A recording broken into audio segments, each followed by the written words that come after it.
बंदर और लकड़ी का खूंटा। एक समय शहर से कुछ ही दूरी पर एक मंदिर का निर्माण किया जा रहा था। मंदिर में लकड़ी का काम बहुत था, इसलिए लकड़ी चीरने वाले बहुत से मजदूर काम पर लगे हुए थे। यहाँ वहाँ लकड़ी के लट्टे पड़े हुए थे और लट्टे व शहतीर चीरने का काम चल रहा था। सारे मजदूरों को दोपहर का भोजन करने के लिए शहर जाना पड़ता था, इसलिए दोपहर के समय 1 घंटे तक वहाँ कोई नहीं होता था। एक दिन खाने का समय हुआ तो सारे मजदूर काम छोड़कर चल दिए। एक लट्टा आधा चिरा रह गया था। आधे चिरे लट्टे में मजदूर लकड़ी का कीला फंसाकर चले गए। ऐसा करने से दोबारा आरी घुसाने में आसानी रहती है। तभी वहाँ बंदरों का एक दल उछलता कूदता आया। उनमें एक शरारती बंदर भी था जो बिना मतलब चीजों से छेड़छाड़ करता रहता था। पंगे लेना उसकी आदत थी। बंदरों के सरदार ने सबको वहाँ पड़ी चीजों से छेड़छाड़ न करने का आदेश दिया। सारे बंदर पेड़ों की ओर चल दिए, पर वह शैतान बंदर सबकी नजर बचाकर पीछे रह गया और लगा रंगेबाजी करने। उसकी नजर अधरे लट्टे पर पड़ी। बस वो उसी पर पिल पड़ा और बीच में अड़ाए गए किले को देखने लगा। फिर उसने पास पड़ी आरी को देखा। उसे उठाकर लकड़ी पर रगड़ने लगा। उससे किर्रा की आवाज निकलने लगी तो उसने गुस्से से आरी पटक दी। उन बंदरों की भाषा में किर्रा का अर्थ निखट्टू था। वो दोबारा लट्टे के बीच फंसे किले को देखने लगा। उसके दिमाग में कौतूहल होने लगा कि इस किले को लट्टे के बीच में से निकाल दिया जाए तो क्या होगा। अब वो किले को पकड़कर उसे बाहर निकालने के लिए जोर आजमाइश करने लगा। लट्टे के बीच फंसाया गया किला तो 2 पाटों के बीच बहुत मजबूती से जकड़ा गया होता है, क्योंकि लट्टे के 2 पाट बहुत मजबूत स्प्रिंग वाले क्लिप की तरह उसे दबाए रहते हैं। बंदर खूब जोर लगाकर उसे हिलाने की कोशिश करने लगा। किला जोर लगाने पर हिलने व खिसकने लगा तो बंदर अपनी शक्ति पर खुश हो गया। वो और जोर से खौं करता किला सरकाने लगा। इस धींगा मुश्ती के बीच बंदर की पूंछ 2 पाटों के बीच आ गई थी, जिसका उसे पता ही नहीं लगा। उसने उत्साहित होकर एक जोरदार झटका मारा और जैसे ही किला बाहर खींचा, लट्टे के 2 चिरे भाग फटाक से क्लिप की तरह जुड़ गई और बीच में फंस गई बंदर की पूंछ। बंदर चिल्ला उठा। तभी मजदूर वहाँ लौटे। उन्हें देखते ही बंदर ने भागने के लिए जोर लगाया तो उसकी पूंछ टूट गई। वो चीखता हुआ टूटी पूंछ लेकर भागा।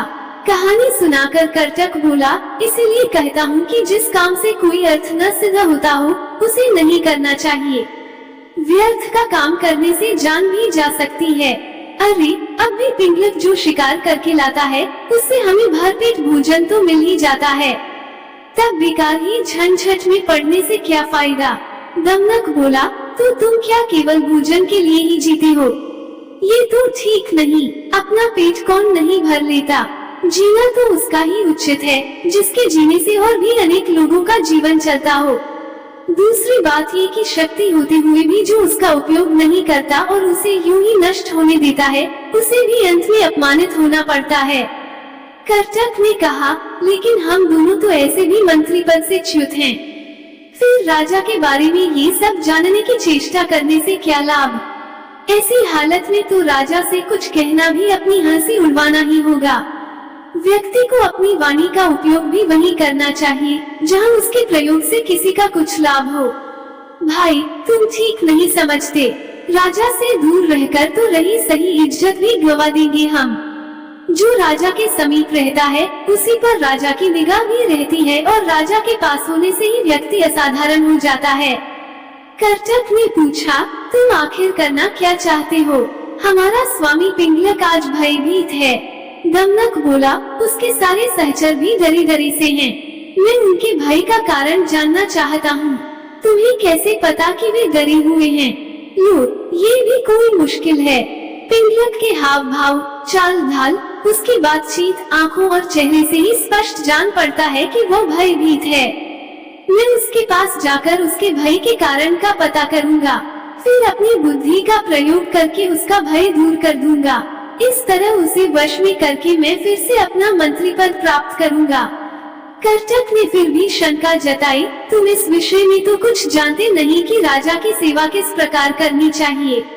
ऐसी स्थिति में उसे वश में कैसे कर लोगे? दमनक बोला, राजसेवा के बारे में मैं नहीं जानता, ये तुम कैसे कह सकते हो? बचपन में पिता के साथ रहकर मैंने सेवा धर्म तथा राजनीति के विषय में जो कुछ भी सुना सब अच्छी तरह सीख लिया है। इस पृथ्वी में अपार स्वर्ण है, उसे तो बस शूरवीर, विद्वान तथा राजा के चतुर सेवक ही प्राप्त कर सकते हैं। कर्टक को फिर भी विश्वास नहीं आ रहा था। उसने कहा, मुझे ये बताओ कि तुम पिंगलक के पास जाकर कहोगी क्या? अभी से मैं क्या कहूँ? वार्तालाप के समय तो एक बात से दूसरी बात अपने आप निकलती जाती है। जैसा प्रसंग आएगा वैसे ही बात करूँगा। उचित अनुचित और समय का विचार करके ही जो कहना होगा कहूँगा। पिता की गोद में ही मैंने यह नीति वचन सुना है कि अप्रासंगिक बात कहने वाले को अपमान सहना ही पड़ता है, चाहे वह देवताओं के गुरु बृहस्पति ही क्यों न हो।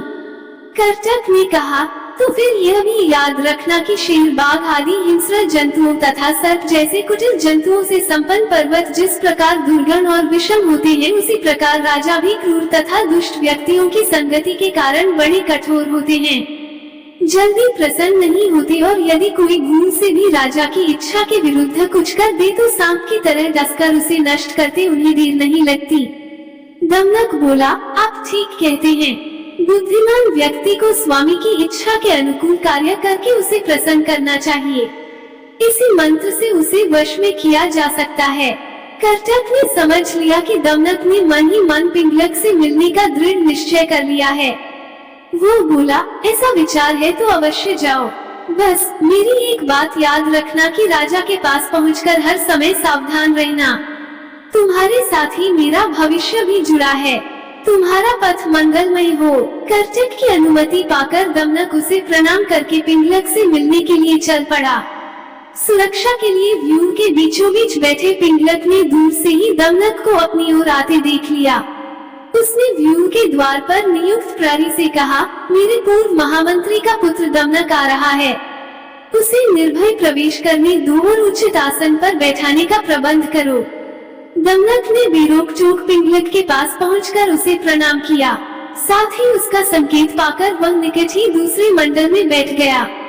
सिंहराज पिंगलक ने अपना भारी पंजा उठाकर स्नेह दिखाते हुए दमनक के कंधे पर रखा और आदर के साथ पूछा, कहो दमनक, कुशल से तो रहे?